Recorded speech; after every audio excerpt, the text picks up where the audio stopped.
Friends चले एलाम आबार एक नतून भिडियो निये आमी पुतुल आमार चैनेले सबाइके वेलकाम। तो देखुन आज के कि निये चले एसेछि, हाँ एई तप्त गरमे निये चले एलाम पोड़ा आमेर शरबत। देखुन ताहले आजके आमी किभाबे आमेर शरबत बानाई। এটা কিন্তু খুবই তৃপ্তিদায়ক আর খেতেও কিন্তু খুব ভালো লাগে, শরীরের পক্ষে খুব ভালো। তো এখানে আমি কাঁচা আম নিয়ে নিয়েছি। দেখুন ছোটো ছোটো আম আছে। এখানে আমরা যেখানে থাকি এখন কিন্তু এখানে এখনও কাঁচা আমই আছে, পাকার মতো নেই। ছোটো ছোটো এদিকে আর কি দেরি করে বলটা হয়, এজন্য আর কি একটু দেরি করে হয় আমগুলো। তো সেই হিসাব করে দেখুন আমগুলো আমি নিয়ে নিলাম।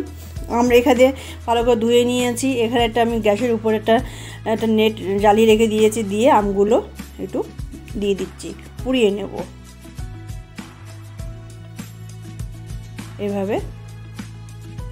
এখন কিন্তু গ্যাসটা আমি জোরে দিয়ে দেবো, তাহলে ভালোভাবে তাড়াতাড়ি এটা আর কি পুড়ে যাবে।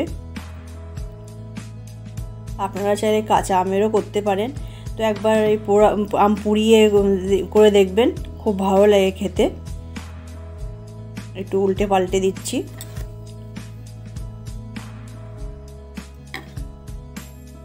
এইভাবে ভালোভাবে পুড়িয়ে নেব।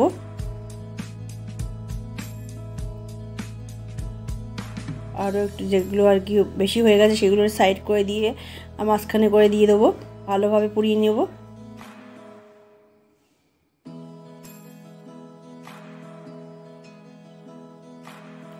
এই গরমে কিন্তু আমাদের শরীর ঠান্ডা করতে এটা কিন্তু আমাদের শরীরের পক্ষে খুবই ভালো।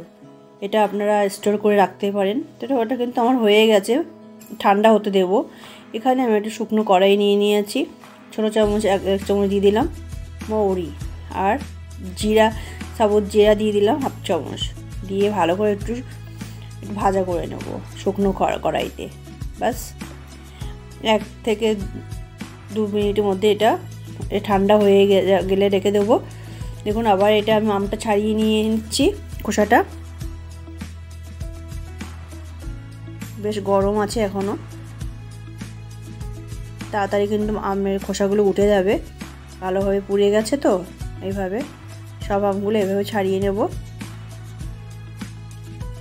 দেখুন মনে হচ্ছে যে পাকা আম, তাই না? পুড়ে পোড়ালে কিন্তু এরকমই লাগে। তো এখানে আমি একটা বোল নিয়ে নিয়েছি, বোলের মধ্যে আমগুলো দিয়ে দিলাম, দিয়ে অল্প একটু জল দিয়ে দেবো, দিয়ে হাতের সাহায্যে একটু আমের এই পাল্পগুলো আমি ভালোভাবে ছাড়িয়ে নেব। হ্যাঁ দেখুন গুটলিগুলো আমি ফেলে দেব। এটা কিন্তু আমার রেডি। এখানে একটা মিক্সিং জার নিয়ে নিলাম, নিয়ে এই আমের পাল্পগুলো আমি এর মধ্যে দিয়ে দিচ্ছি পুদিনা পাতা 1 মুঠি, দিয়ে দেবো ওই ভাজা মশলাটা, আর দিয়ে দিচ্ছি বিট লবণ হাফ চামচ, এটা কম বেশি হতে পারে। আর দিয়ে দেবো চিনিটা দিয়ে দেবো বড় চামচের 2 চামচ, দিয়ে একটু মিক্সিং করে নেব, গ্রাইন্ড করে নেব। দেখুন এটা কিন্তু আমার হয়ে গেছে। এখানে আমি একটা শাকনা নিয়ে নিয়েছি, নিয়ে ভালো করে এটা সেঁকে নেব।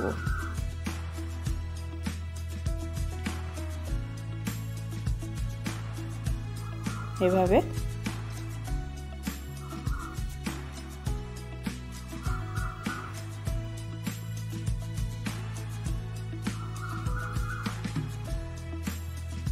দেখুন কতটা বেরিয়ে গেছে মশলা এগুলো।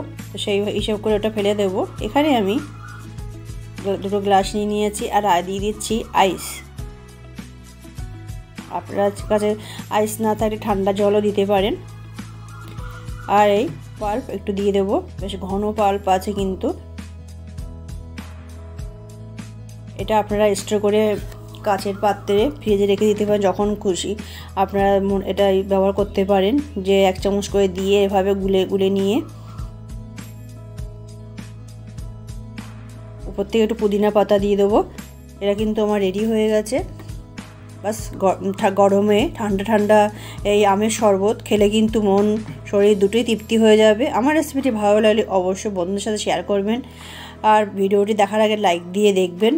তো এখানেই শেষ করব, পরের ভিডিও আবার নিয়ে চলে আসবো। আপনারা সবাই ভালো থাকবেন, সুস্থ থাকবেন, এই দোয়া করে শেষ করছি।